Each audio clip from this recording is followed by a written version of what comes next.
Namaskar and welcome to this very special edition of DD Dialogue, our G20 Conclave special series. In this episode, we are very honored and glad to have with us someone who has been associated for a very long time with Delhi as a constituency. We have with us Meenakshi Lekhi ji, MOS, External Affairs and Culture, joining us on the show to talk about how culture has been really a force multiplier when we talk about India's G20 presidency, because we have seen, ma'am, the way culture has been represented in the last 1 year in almost all G20 events across the country. And we will also try and examine and understand and have a conversation around the fact and understand from the Honorable Minister what makes this G20 under India's presidency historic, unprecedented and different from other summits and much more. Thank you so much, ma'am, for talking to us. Thank you very much. Thank you. It's been a very, very busy schedule for you. That's right, but all with a lot of happiness and cheer all over. So one is enjoying. And my constituency, so most things are housed here. So one feels very, very upbeat about everything, because you're able to showcase, you're able to work and create assets for the people. I think it's a great feeling. It's a showpiece event for Delhi and the people of Delhi. Mandapam is all set, all decked. To begin with, it's like a final countdown. Yes, final countdown. Preparations. How is the buzz? So the buzz is we are beaming with enthusiasm, but as is with every big occasion, that your heart is in your mouth and you're constantly sort of trying to grab the best of possible things and amongst the traffic and everything else. But it's a happy feeling when you see so many people, common people, walking on the streets, your family members, your relatives, your friends, and constituents, everyone talking about, Delhi's looking beautiful, you guys have done a good job. Plus traffic. It's a huge, honor, and one feels very, very good about it. So it's a upbeat moment for us. Prime Minister's slogan, like one of the slogans, Vikas bhi, Virasat bhi. Yes. Development and legacy should go hand in hand. So how is India now taking this vision along under its presidency, G20? So I must say, if we could change the word legacy with heritage, that would be better, because legacy can have multiple interpretations, and there are many legacies which we want to get rid of. So I would say progress, development and taking the heritage along. It's not as if you leave your heritage, because heritage is part of your identity. So you need to identify yourself with your existence, and that's the softer part of our existence. And I feel ultimately, what is development worth unless your soul is protected? The soul's protection is what your existence is all about, your identity is all about. So you just can't change yourself for being someone else, Right. So India's taken a very, very cautious stand so far as this aspect is concerned. Knowing who we are, carrying on the legacy of 5,000 plus years of civilization along, layer by layer, showcasing the best to the people, catering to all the 5 senses of your visitors. It has been the job which we have been engaged with. Absolutely. And many things have been personally very, very pleasant. So just the planning of it. Yeah. Just looking at things around. I mean, something which we are shortly going to showcase when the spouses of G20 heads of states visit. We've catered to one exhibition, and I feel that exhibition is a must-see for everyone. Okay. Whoever is in Delhi, whoever is visiting Delhi, after the event, this exhibition is going to stay on for, I've requested them to make it, keep the exhibition for about 3 months. everyone in Delhi should visit that exhibition just to know who we are and who our ancestors were and how creative these people were, not only in the skill set but also in articulating philosophy, way of living, all that. So the title or theme of the exhibition is Roots to Roots. Roots to so Roots. R-O-O-T-S, the roots of our civilizational existence, and roots, R-O-U-T-E-S, the roots we took to travel across the globe. And that kind of heritage, which probably has been kept away from many a site, a very few people, it's creating awareness amongst many as well, amongst ourselves. It's a knowledge sharing experience. It's a ownership experience. It's knowing who we are. It's an experience of identity. So I personally identify myself to many of those things. Right. And I feel pretty good about it. And on the other side, morning event, we have showcased Indian Agricultural Research Institute. So our existence is also about science. It's about millets, it's about crop diversification, it's about how we've dealt with science and how we inherited. We had a legacy of a country which had food shortage, and we got rid of that legacy by becoming, creating a stock of food and giving it to all those who needed it. Right. So it's been a travel. It's been a journey of a sort, and journey of India through its skill set, through science and technology, so it's through its heritage, and that's what we are willing to showcase to the world. I'm also going to, ma'am, ask you about big takeaways of various culture groups. But before that, since we're talking about the culture and the heritage part of it, Honorable Minister, we have seen culture has been widely represented in almost all the events across the country, the whole vision behind it. Is this also one of the aspects which sets this G20 under India's presidency apart from other summits? Not really comparing it. What do you think this is going to have an impact on India's soft power? So I must say, very few recognize the diversity we exhibit and the antiquity we exhibit. So in terms of antiquity also, we are one of the longest surviving civilizations. We are a surviving civilization and a continuous civilization. In terms of unity, for example, which country can claim 6 classical dance forms? Which country can claim 2 classical music forms? Which country has a religion, which is our religion, but Samved is part of it? It's a performing art. Performing. So Samved is where we believe that music started from, and writing the notes, taking the notes, speaking in a certain way, in a certain time frame. So Samved is Ayurveda, on the other hand, is science, but it's part of your religion. It's part of your Yajurveda or Atharveda. I'm not quite sure. I'm going wrong there. But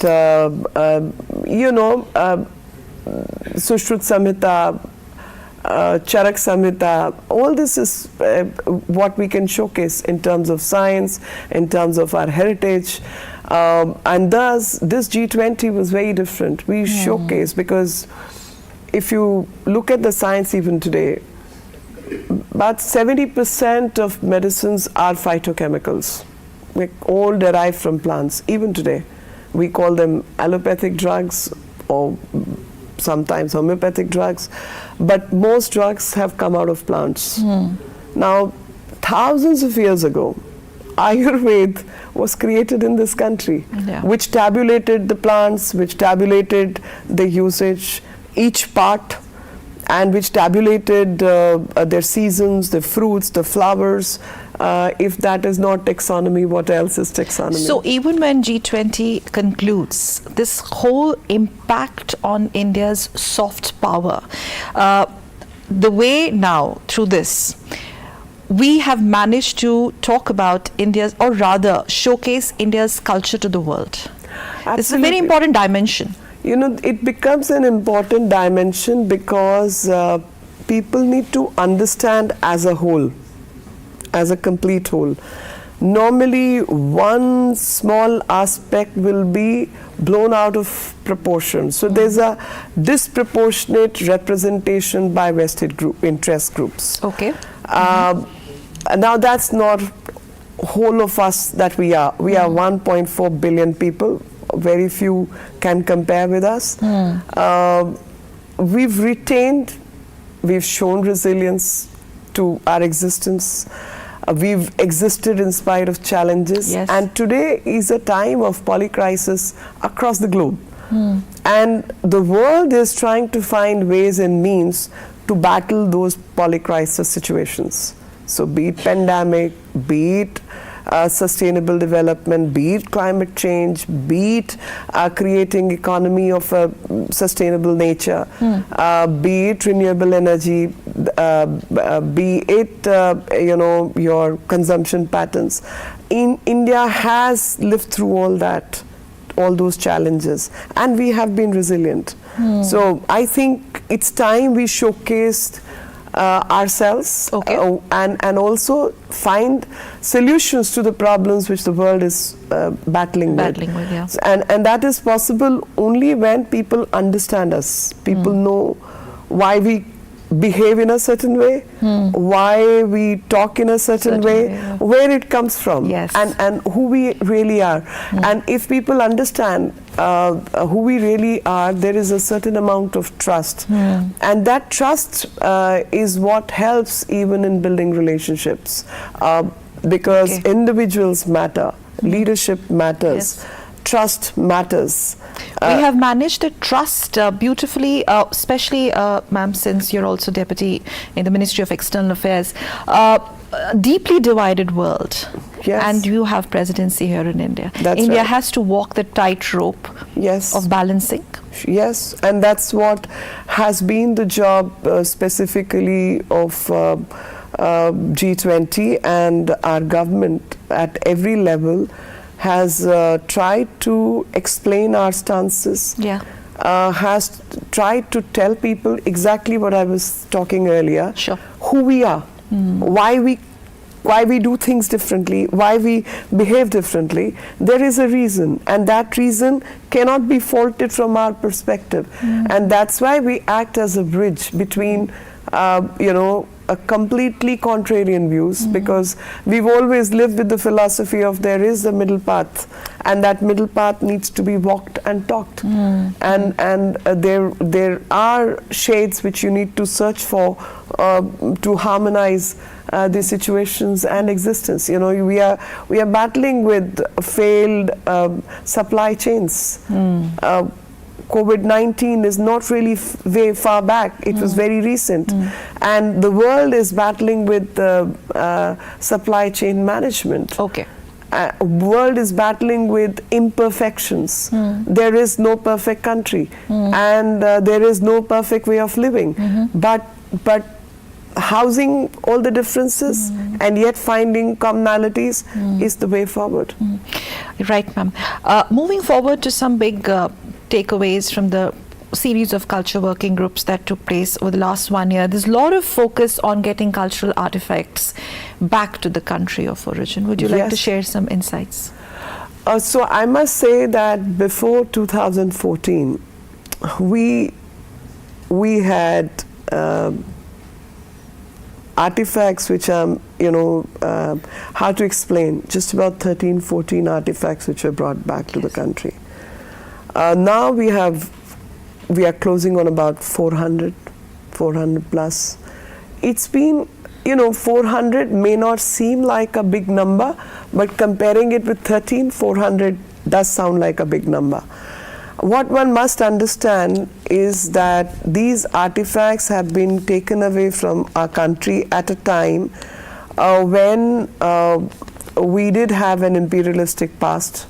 So a whole lot of artifacts went out of the country at that time. subsequently there was lesser awareness amongst people, so a whole lot of them got stolen post-independence. A whole lot of them were sold off, people not knowing what it was. A whole lot of them got smuggled out. And then there were local FIRs, or there were no FIRs. Many wrong things is what has what we have gone through. And because we've gone through so much of wrongs around our time frame,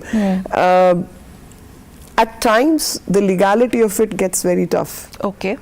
Legality of it, that this this particular God cannot belong to anyone else but us. But us, yes. Or this particular panel cannot be anyone else but us. Yeah. This stone carving, none has in the to world, be Indian, and none can craft it. None can craft it. So you can see it and you know what it is. But this was stolen. This was taken out of X place, or Y FIR was registered, or was taken out in an illegal manner, or a Z person took it out. So all this gets building up of this entire chain, contesting these cases in the courts, getting evidences, then dealing with the governments. You've dealt with such. Many governments. Yes. And I would credit our Prime Minister, because wherever he's meeting heads of states, etc., there are other conversations which are, of course, not in public domain, and casual conversation and lunches and dinners, etc., where he's kind of nudged a little bit, and he's sort of been working at it behind the curtains. Departments have been working, because you see, I smilingly say officers are the same which were there before 2014. So bureaucracy has not really changed. I mean, some may have got retired, but you are dealing with virtually the same class and same thinking lot. When leadership changes and takes certain stances and gets people to act in a certain way, action does happen. Okay, there's a messaging. There's a messaging, there is a method of working, and that becomes important, because you know what the priorities are. And I must compliment the bureaucracy. They're very smart in terms of understanding what the priorities are, and they get to work, and they get to sort of work on those fronts also. So there's a persuasion, there is a follow-up, there is finding methods of retrieving things and all that has been worked. Basically, the message that this job needs to be done, no matter what. Highest office is talking this. Yes. It's got to be done. Absolutely. It's got. There is no space for anything else. Counter argument. I mean, you've got to do it. Yes. So that's also what has happened, and I must say that I'm grateful to God that one was part of many such conversations, and being there, seeing it happen, it's a very, very satisfying experience, even at a personal level. I mean, imagine that Annapurna Devi, which was stolen 100 years ago, is brought back from a university in Canada, dealing with the government, PM's advice, bringing it, showcasing it at NGMA, taking it to Kashi. It's a very, very satisfying experience. Then other artifacts sent all over Tamil Nadu. The DG's been called, who probably was the one who'd written, the CBI cases were registered and things like that. So it's not just, it's a personal commitment also. So you feel good about it. I mean, if I see some clay figurines from Akhnur, I show it to you, I'm sure you'll feel excited and good about it. Yes, I know what you mean, yes. Yeah, so it's a happy feeling. Yes. Also, India has proposed adding culture in the 2030 development agenda. That's huge. Yes. Likely to happen? I'm so sure. I'm so sure because it all started at 2020 when Saudi's presidency was there of G20. So there was a little mention, a nudge on the subject, including culture. Then it was carried on by Italian presidency. Then we had Bali Declaration, and Indonesia carried that forward. And then came India. India took it to a different level and showcased what it means to be part of Indian culture, showcase its antiquity, practices, sustainability, resilience, diversity.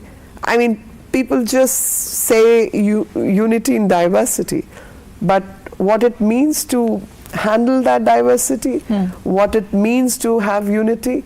So I would explain in one line that 6 classical forms are from different regions of this country, and each will perform based on, the Sangeet, Vadya, Nritya, all the yantra, but the ragas remain the same, and all the performances start with Ganpati Vandana. Yes. So you know the soul is the same. So expressions could differ, and that's what is for people to see when they come here. It's for them to see food, textiles, jewelry, gift items, fragrances, so gourmet. I think there's so much, and India all over.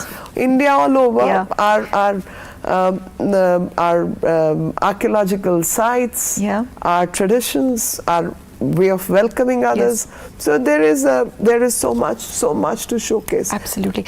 Before I actually ask you the final question, a quick one on there's also a lot of emphasis on upskilling the creative sector, this That's culture, right. and also indigenous languages, promotion of. Yes. A quick one on that, ma'am, also.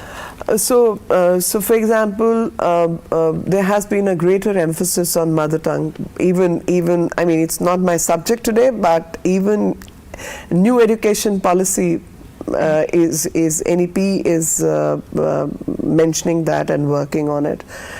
Several things have been made available in various languages, from transactions to sites to protocols is available in multiple languages where people can go back and give. I mean, small example, the latest Digital Technology Act. In the Digital Technology Act, when you need to take a consent from somebody, all 22 languages are mentioned. Okay. So much emphasis both on technical side and professional side on mother tongue and indigenous languages, and of course indigenous languages, many languages which have very few people who speak that language, so protecting that, conserving that, their literature, oral traditions.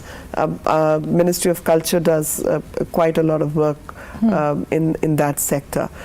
And I must say the outcomes of all this and emphasizing on culture as a group to further economic goals, because if you, for example, if you're working on Mission Life and you end up planting a few million or billion trees, it is going to impact the people who are suffering from desertification. It's going to impact the lives of people who are probably because of population imploding, the forests are going away. Their resources are getting depleted. Their food security is getting impacted. The traditional medicine systems are getting impacted. So I think Mission Life itself will give sustainability. Culture, if a particular heritage, and around that heritage you have performances, you have upkeep, conservators, protectors, guides, food stalls, performers, Everybody, I mean, it's a whole economic setup. Yes.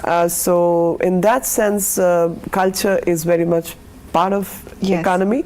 Restitution of heritage helps everyone visit museums. So museum itself is a subject which helps an ecosystem to survive in addition to protecting heritage. Digitization gives employment to so many people and also make so much of literature, language, archival material, museums available to people who may not find time to visit. Right. So, yes. Cooperation. Absolutely. Ma'am, there's so much to talk, but we really have to now ask this final question, Ms. Lekhi. Your message, and if you have to sum up this G20 development with heritage tagline, the India way. So I think my message is the message which India has chosen, and that is Vasudhaiv Kutumbakam. And Vasudhaiv Kutumbakam or Atithi Devo Bhav will not be true unless we practice it. So India has showcased that ultimate existence is not about conversations. Ultimate existence is about action. So put the money where the mouth is. And that's what I would say India's stance has been, that whether it's sustainability, it's coexistence, it's cooperation, we can achieve it all by understanding each other deeper and creating an ecosystem which is conducive for all to exist. Let no one be left behind. Yes, let no one be left behind. And we started by asking you the whole ethos behind Vikas Bhi, Virasat Bhi. I think that's how it also kind of beautifully sums it up, development with heritage. Thank you very much. Can I add one more line? Sure, please, ma'am. So I would say Vikas Bhi, Virasat Bhi, and then Mission Life. So it's about Pragati, Prakriti and Sanskriti. And that's what India is all about. Yes. Pragati, Prakriti and Sanskriti. That's the India way, G20 under its presidency. Thank you very much, Meenakshi Lekhi ma'am, for talking to us exclusively on DD Dialogue or G20 special series. Thank you very much. And that's it we have for you in this special edition of DD Dialogue G20 series. Stay tuned to Doordarshan. Namaskar.